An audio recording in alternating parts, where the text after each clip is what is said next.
पिछले वीडियो में हमने देखा था कि मिसाइल हमले की वजह से ब्लैक एडम बेहोश हो जाता है, इसीलिए एड्रियाना उसे अपने साथ घर ले जाती है।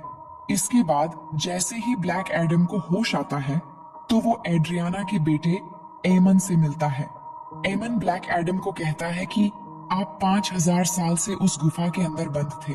अब क्योंकि हमारा शहर गुलामी में गुजर रहा है और वो गैंग हमें जीने नहीं दे रहा, इसलिए आप हमारे लिए एक मसीहा बन के आए हो। आप ही हमारे शहर को उस गैंग से बचाओगे। लेकिन ब्लैक एडम को इन सब से कोई फर्क नहीं पड़ता। वो कहता है कि आज से 5000 साल पहले ये मेरा शहर हुआ करता था, लेकिन अब यहाँ पे सब कुछ बदल चुका है, तो इस शहर को बचाने के लिए मैं रिस्पॉन्सिबल नहीं हूँ। मुझे इस शहर और यहाँ के लोगों से कोई मतलब नहीं है। और ये बात कहते ही वो घर से बाहर आ जाता है और शहर को देखने लगता है। इसके बाद हम एक फीमेल लीडर को देखते हैं जिसका नाम है अमांडा वालर। उसकी काम है इस दुनिया में आने वाले सुपर हीरो और सुपर विलन्स को रोकना और दुनिया में ऐसे हालात बनाकर रखने होते हैं जिसकी वजह से आम लोगों पर कोई मुश्किलें ना आए और हमारी धरती पर भी कोई खतरा ना आए।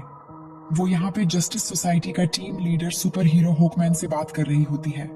वो कहती है कि ब्लैक एडम अब वापस आ चुका है और उसे अगर रोका ना गया तो वो पहले की तरह इस बार भी बहुत ज्यादा तबाही मचा सकता है, और वो अगर गुस्से में आ गया तो उसको रोकना लगभग नामुमकिन है। इसे रोकने के लिए हमें जल्द से जल्द कुछ करना होगा, इसलिए तुम जल्दी से तुम्हारी टीम को रेडी करो, जिसमें और भी बहुत से सुपर हीरोज शामिल होते हैं और सब मिलकर ब्लैक एडम को पकड़ने के लिए एयरक्राफ्ट लेकर निकल पड़ते हैं।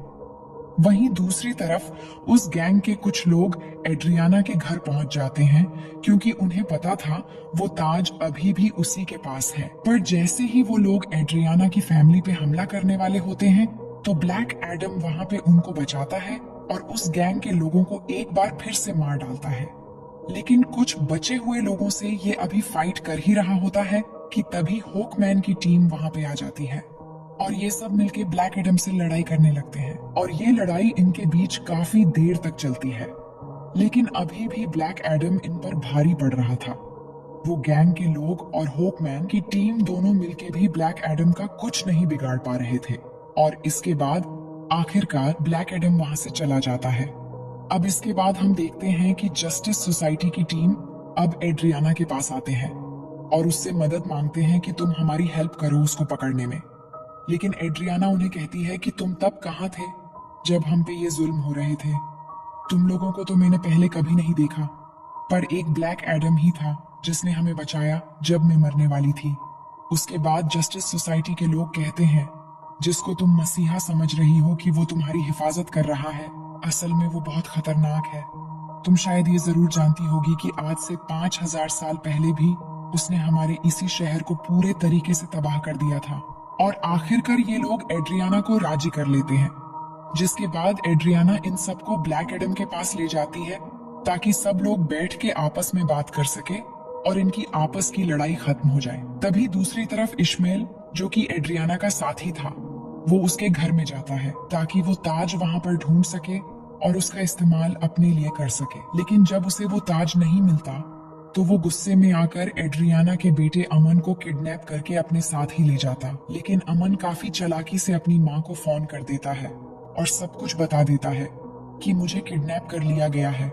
ये सुन के एड्रियाना काफी परेशान हो जाती है और जस्टिस सोसाइटी के टीम और ब्लैक एडम से हेल्प मांगती है कि मेरे बेटे को वापस लाने में मेरी मदद करो। इसके बाद सभी मिलकर एमन को ढूंढने लगते हैं। वहीं हम देखते हैं कि हॉकमैन उस गैंग के 2 आदमियों को पकड़ लेता है और उन्हें मारकर पूछने पे उसे पता चलता है कि इश्मेल कहाँ पर है और उसने एड्रियाना के बेटे अमोन को एक खुफिया जगह में रखा है जो कि एक रेगिस्तान में है। और अब इसके बाद जब ये सब यानी ब्लैक एडम और जस्टिस सोसाइटी की टीम उस जगह पर पहुंचते हैं तो वो देखते हैं कि इश्मेल ने अमन पर गन पॉइंट की हुई है। जिसके बाद इश्मेल एक राज बताता है कि वो गैंग जो पूरे शहर में तबाही मचा रहे हैं उसका लीडर मैं ही हूँ और ये सब गुंडे मेरे लिए ही काम करते हैं। इसलिए वो एड्रियाना से कहता है कि अगर तुम्हें अपने बेटे की जान प्यारी है तो मुझे वो ताज दे दो। ये सुनकर एड्रियाना उसको वो ताज दे देती है ताकि उसके बेटे की जान बच सके। लेकिन इसके बावजूद भी वो अमन पे गोली चला देता है और जैसे ही ब्लैक एडम ये देखता है तो वो अपनी सुपर स्पीड के साथ उड़ता हुआ अमन के आगे आकर उसकी जान बचा लेता है और इश्माइल को अपनी लाइटनिंग पावर से जलाकर खत्म कर देता है।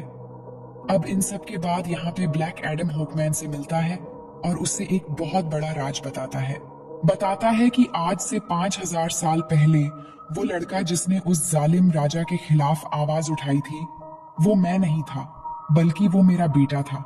लेकिन जब वो जालिम राजा मेरे बेटे को मारवाने वाला था तो वो उसी वक्त वहां से गायब हो गया था।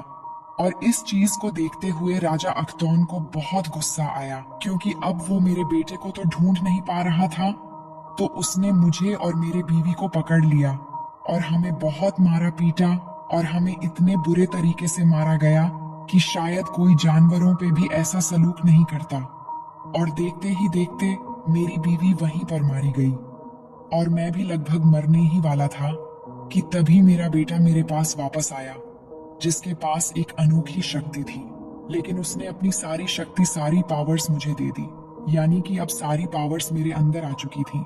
और हम दोनों बात कर ही रहे थे कि तभी जालिम राजा अख्तौन के लोगों ने एक बार फिर से हम पे हमला कर दिया। पर वहां पे मैं तो बच गया क्योंकि मेरे पास बहुत सी पावर्स थी। लेकिन मेरा बेटा मेरी आंखों के सामने ही मारा गया। अपने बेटे को मरता हुआ देख के मैं आग बगुला हो गया और मुझे बहुत ही ज्यादा गुस्सा आ गया और मैंने जालिम राजा अख्तौन और उसके सारे लोगों को खत्म कर दिया। लेकिन वो पावर्स मेरे काबू में नहीं रही, मैं उन्हें कंट्रोल ही नहीं कर सका और मेरे गुस्से के कारण देखते ही देखते ये पूरा शहर मेरे ना चाहते हुए भी तबाह हो गया। और मेरा ऐसा करने की वजह से पृथ्वी के उन जादूगरों ने जिन्होंने मेरे बेटे को शक्ति दी थी, जो शक्ति अब मेरे पास है, वो बहुत नाराज हो चुके थे क्योंकि मैंने अपनी पावर्स का गलत इस्तेमाल किया है और अपनी पावर को कंट्रोल में नहीं रख पाया। इसीलिए उन्होंने मुझे उस गुफा में बंद कर दिया, जिसके बाद मैं कई हजार साल तक उस गुफा के अंदर बंद रहा। पर जब एड्रियाना ने आके फिर से शज़ाम नाम लिया तो मैं एक बार फिर से जिंदा हो गया। अब यहाँ पे ब्लैक एडम को अभी भी बहुत अफसोस होता है कि उसकी वजह से पहले भी बहुत ज्यादा तबाही मची और अभी भी काफी ज्यादा तबाही मची है और बहुत से लोग मारे गए। इसलिए वो होकमैन को कहता है कि मैं सरेंडर करना चाहता हूँ ताकि मेरी वजह से किसी को कोई नुकसान ना पहुंचे। इसके बाद ब्लैक एडम शज़ाम बोलता है,